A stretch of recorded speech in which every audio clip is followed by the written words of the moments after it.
네, 서동수의 글로벌 마켓 리더 메리츠 종목증권 서동수 대리와 얘기를 나눠보도록 하겠습니다. 안녕하십니까? 네, 안녕하세요. 네. 자, 저희 서동수 대리와 어떤 얘기들 나눠볼지 일단 이슈부터 먼저 확인을 해보도록 하겠습니다. 네, 첫 번째 이슈는 자신 없는 세계 증시라는 주제를 가지고 얘기를 나눠보도록 하겠습니다. 참, 이 이슈만 봐도 답답하죠. 예, 금산 전문가 얘기처럼 정말 머리가 아픕니다. 예, 지금 이런 상황인데, 글쎄요, 뭐, 유럽, 아시아, 제가 아까 말씀드렸습니다만, 뭐, 미국까지 통틀어서 지금 계속해서 지금 뭐, 흐름이 좀 걷잡을 수 없는 이런 상황인데, 지금 이거 어떻게 좀 체크를 먼저 좀 해봐야 될까요? 뭐 니케이 빼고는 어제 뭐 아메리카라든가 유럽, 뭐 아시아 전반적 그리고 그 상품 원자재 시장까지 상당히 좀 많은 조정은 아니더라도 전반적으로 상당히 좀 부진한 모습들을 좀 보여줬습니다. 이 미국의 금리 인상이라는 이슈가 이 투자자들로 하여금 이렇게 자신감을 없게 만들 수가 있구나라는 것을 좀 새삼 깨닫게 되고요.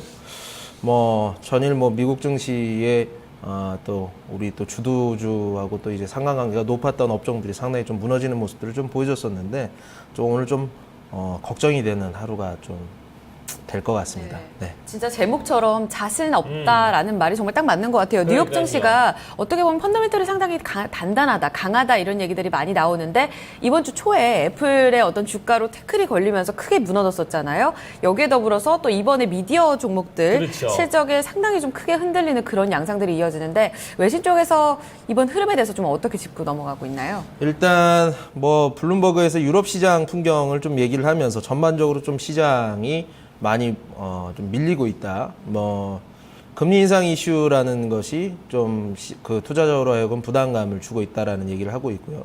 뭐 미국에서는 뭐 오늘 뭐 유가 관련해서 뭐 에너지 기업이 상승하는 모습을 보이기도 했습니다만 유럽 시장에서는 원자재 관련된 에너지 기업들의 하락이 좀 지속되는 모습을 좀 우리가 볼 수가 있었고요. 네. 미국 같은 경우에서는 뭐 지금 사실 금리 인상이라는 이슈 때문에 어떠한 재료도 그냥 뭐 시장에 다 그냥 악영향을 미치는 것처럼 나오고 있는데요. 결론적으로 이제 금리 인상이라는 이슈가 지나고 나서야 좀 시장이 좀 다시 탄력을 받지 않을까 이렇게 생각이 드는데요. 네. 어쨌든 금리 인상을 시켜줄 수 있는 좀 펀더멘털 지표, 뭐 내일 뭐 고용 지표가 또 나오긴 하겠습니다만 또 고용 관련된 실업수당 청구 건수가 나왔거든요. 그림을 한번 보시면서 말씀을 드리겠습니다. 그냥 추세만 보시면 되고요.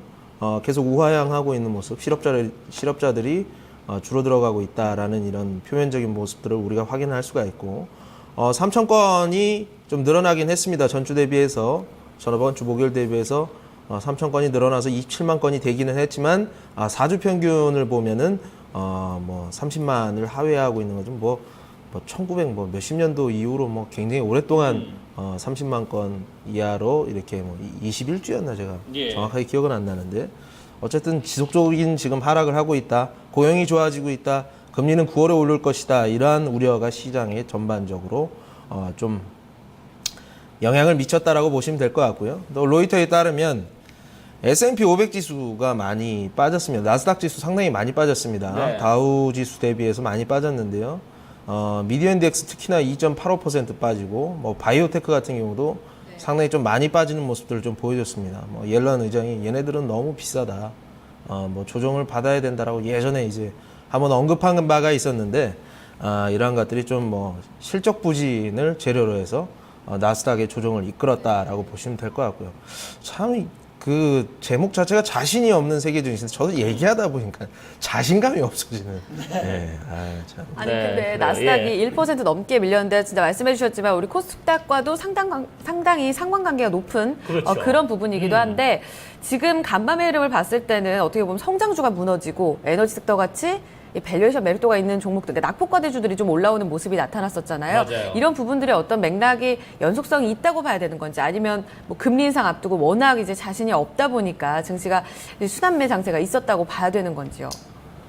뭐 계속 그 주도 업종이 좀 떨어지다가 한 이틀 다시 반등을 했습니다. 제가 어제도 말씀드렸지만 뭐 주도 업종에서 한번 트레이딩을 한번 해보시는 것까지는 말리지는 않겠다 했는데 뭐 하루 만에 또 이런 게 무너지고 또 오늘 시장에서 코스닥 네. 시장 같은 경우 분명히 조정을 받을 터인데 네.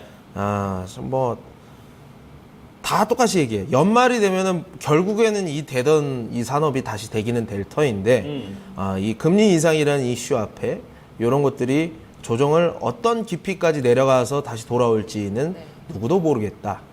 이런 것들이 좀 아쉬운 부분이다라고 좀 보시면 될 것 그래요. 같고요. 네. 네네. 예. 전체적으로 그래요. 지금 뭐 아까 말씀하셨다시피 고용지표도 뭐 실업수당 청구 건수 22주 연속 지금 하락세.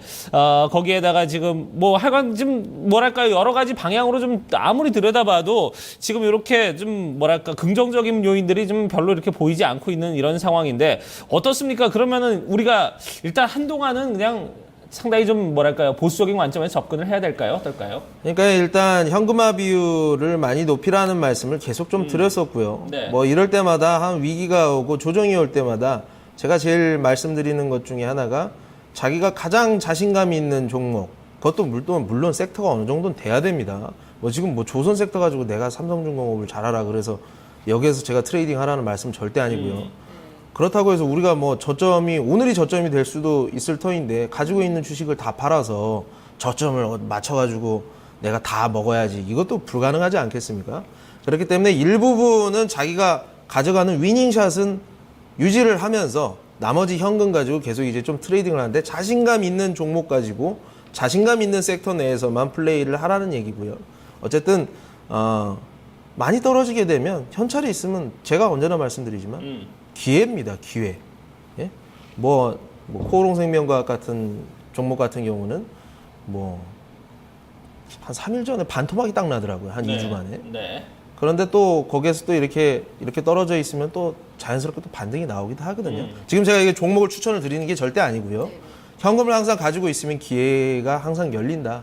가져가는 종목은 연말을 보시면서 조금 가슴이 쓰리더라도 여기까지 밀릴 수 있다라는 것을 항상 감안을 하시면서 그렇지만 여기까지 무너지면 내가 자신감 있게 다시 시장에 포션을 늘리겠다라는 마음가짐을 항상 가지고 가져갔으면 좋겠습니다. 네. 자, 증시 자체는 좀 자신 없게 흘러가더라도 여기서 자신감을 좀 잃어버리는 건 심리적으로 좋지 않다는 의견입니다. 어쨌든 뭐랄까요? 이 심리적인 부분도 좀 상당히 이 투자에 있어서는 중요한 부분이거든요. 그런 부분에서 좀 밀리지 않도록 여러분들께서도 좀 한번 정신적으로도 좀 재무장을 하셔야 되지 않을까 이런 생각이 들어요. 네, 현금 확보도 하나의 기회다라는 이야기로 정리해 보면서 다음 이슈 이어서 체크하겠습니다. 두 번째 이슈는 유가 저점 임박했다는 내용을 가지고 얘기를 나눠보도록 하겠습니다. 자, 그래요. 이 WTI 어디까지 좀 물러설까 이런 부분에 대해서 우리가 좀 뭐 연초 그리고 지난 연말에 좀 얘기를 좀 나눴었는데 이런 부분을 좀 다시 한번 얘기를 나누게 됐습니다. 45불이 드디어 좀 무너진 상황이고요. 지금 어디까지 내려갈까?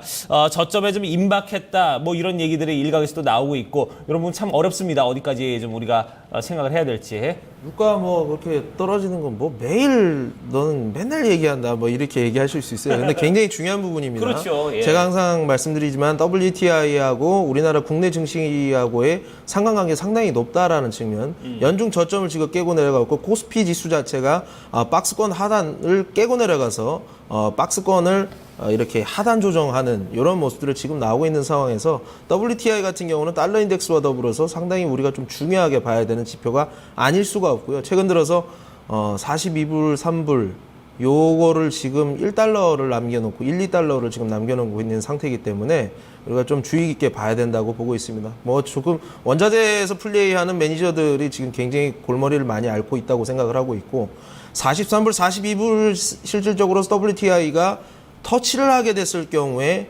그 매도가 엄청난 매도세가 나올 수 있다는 것을 많은 헤지펀드 매니저들이 좀 우려하고 있다는 측면을 저희가 좀 외신을 통해서 확인을 할 수가 있었거든요. 그래서 그런 부분을 제가 말씀드리고자 합니다. 한 6월 정도만 돼도 이 60달러 선이 잘 유지가 되는 듯 싶었거든요. 근데 7월 한 달 동안에만 뭐 금리 인상 우려감이 부각이 되면서 달러 강세 맞물렸잖아요. 이 때문에 거의 한 20% 넘게 빠졌는데 그래도 8월엔 반등하지 않겠느냐라는 이야기에도 불구하고 이 주 초반에 상당히 밀리면서 44달러 선까지 내려앉았습니다. 맞아요. 결국은 뭐 수급 불균형 이와 더불어서 뭐 심리적인 센티멘트도 작용을 한다라는 이야기들도 많이 나오곤 있거든요. 외신 쪽 한번 짚어주시죠.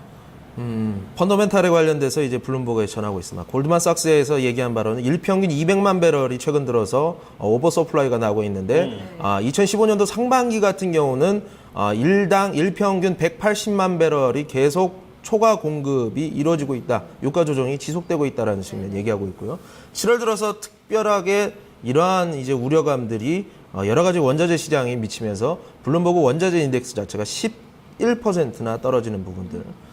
미국에서의 그 생산량 자체, 그러니까 원유 채굴 자체를 4주 만에 다시 또 전주 늘리는 모습들, 5만 배럴 늘려서 945만 배럴까지 늘고, 사우디 같은 경우는 1060만 배럴까지 최근 들어서 산유량을 계속 늘리고 있는 모습들. 펀더멘털 계산이 전혀 없다는 얘기죠.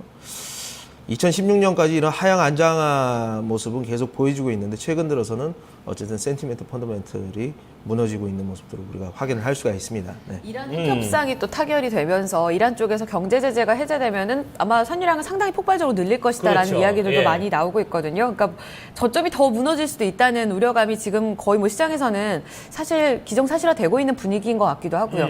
이런 부분들을 봤을 때 그럼 추가적인 흐름과 더불어서 전략은 좀 어떻게 봐야 될까요? 저점을 깰 가능성이 상당히 크다고 보고 있습니다. 그 전에 금리 인상이 이루어진다고 빨리 이루어진다고 한다면 이런 것들이 좀 마무리가 될 수도 있을 터인데, 일단 금리 인상에 대한 이머징 시장 그리고 위험 자산에 대한 아웃플로우가 지금 지속될 수밖에 없는 상황이라는 것을 우리가 확인해 볼 수가 있습니다. 지난 43불을 찍고 나서 60불까지 올랐을 경우에는 뭐 하반기에 60불까지 간다면서 그때는 인플레이션 목표치를 못 채우게 되는 주 원인인 유가 하락이 페드의 결정을 뒤로 미룰 수 있게 만들 페드의 결정을 굉장히 망설이게 만들 수 있는 지표였기 때문에 시추공이 줄어들고 시추공 하나당 생산하는 원유량 자체가 굉장히 크기 때문에 이런 것들이 앞으로 좀만 더 진행이 되면, 그리고 지금까지 꽉 차 있는 이런 재고 같은 것들이 부담으로 느껴지게 되면 생산량 감축으로 이루어질 수도 있다라고 제가 말씀을 드렸었습니다. 그렇지만 지금 같은 경우는 이 모든 것들이, 이런 그림 자체가 모든 게 지금 무너진 상태, 산유량은 계속 늘어나고 있고 수요조차도 지금 줄어들고 있는 상태입니다. 그렇기 때문에 자, 이런 상황이 뭐 계속 이어진다면 결국은 뭐 아무래도 좀 나라가 좀 큰 선진국보다는 이머징 시장들이 조금 더 큰 타격을 받지 않을까 하는 생각이 드는데 어떻습니까? 유가 하락과 더불어서 반대로 올라가고 있는 것은 달러 인덱스입니다. 첫 번째 그림 보시면 달러 인덱스가 계속 지속적으로 지금 상승하면서 파란 선입니다. 이머징 통화의 가치는 지속적으로 떨어지고 있는 모습. 두 번째 그림 보시면 이것과 그냥 그대로 증시에서도 뭐 채권과 같은 이머징 마켓을 이머징 마켓을 하는 이런 자금들이 증시에서도 보여주고 있다. S&P 500 지수 지속적으로 우상향을 하는 가운데 MSCI 이머징 지수는 계속 하락을 하고 있다는 것. 통화에서도 돈이 나가는 것, 주식시장에서 나가는 것을 똑같이 확인을 하실 수가 있고요. 마지막으로 이제 유가로 마무리를 드리면 MSCI 이머징 지수와 CRB 상품 가격 지수 자체가 굉장히 동조화되고 있는데, 유가가 떨어지면서 이머징 마켓에 떨어지는 것들, 달러가 올라가는 모습들 동시에 확인할 수가 있습니다. 이거 틀어내는 모습들을 우리가 확인이 좀 필요해야지 국내 증시를 좀 적극적으로 볼 수 있는 부분이 아닌가라고 저는 생각이 들고요. 어떻게 됐든 보수적인 관점, 현금 비율이 무조건 많아야지 기회를 잡을 수 있는 상황이다라고 말씀을 드리겠습니다. 네. 유가의 저점 이탈 가능성도 제기되는 가운데 조금 전에 보여드렸던 그런 지수의 어떤 상관관계를 봤을 때요. 그런 부분들이 지수 전망에도 상당히 긴밀한 영향을 미치니까요. 이런 부분들을 지표 삼아 살펴보시면 도움이 되실 것 같습니다. 자, 두 가지 이슈 여기서 마무리 짓겠습니다. 글로벌 마켓 리더 메리츠 송금증권 서동수 대리 함께했습니다. 감사합니다. 고맙습니다.